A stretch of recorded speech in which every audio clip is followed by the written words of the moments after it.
Comment faire des joints de carrelage. Voici les différentes étapes à suivre.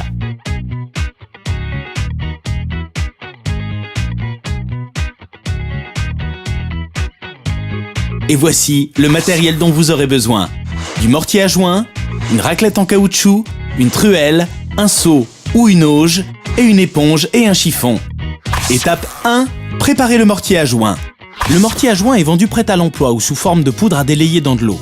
Préparez un mélange de poudre et d'eau. Délayez la poudre dans de l'eau en respectant les proportions indiquées sur l'emballage. Mélangez lentement, sans fouetter, jusqu'à obtenir une pâte souple et homogène. Attention, le mélange ne doit pas être trop liquide, sinon les joints seront friables quand ils seront secs. Vous devez obtenir une pâte souple et assez liquide pour être travaillée. Étape 2. Posez le mortier. Répartissez une couche de mortier à joint sur le carrelage en insistant au niveau des joints. Faites-le progressivement en couvrant des carrés de 1 mètre carré à chaque fois.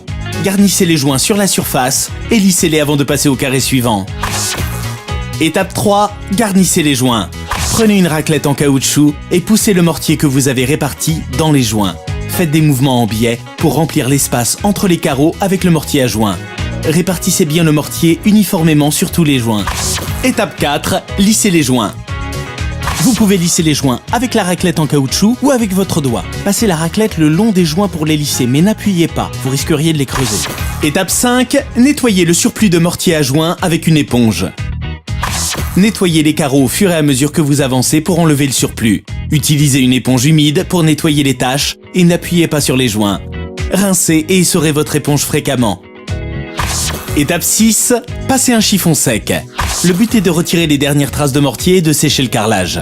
Une fois que c'est fait, vous devrez attendre entre 24 et 48 heures que tout soit bien sec avant de pouvoir laver votre mur ou votre sol.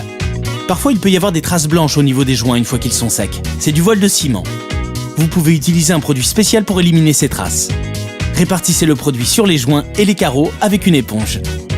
Laissez agir quelques minutes, puis frottez avec une brosse jusqu'à ce que les traces disparaissent.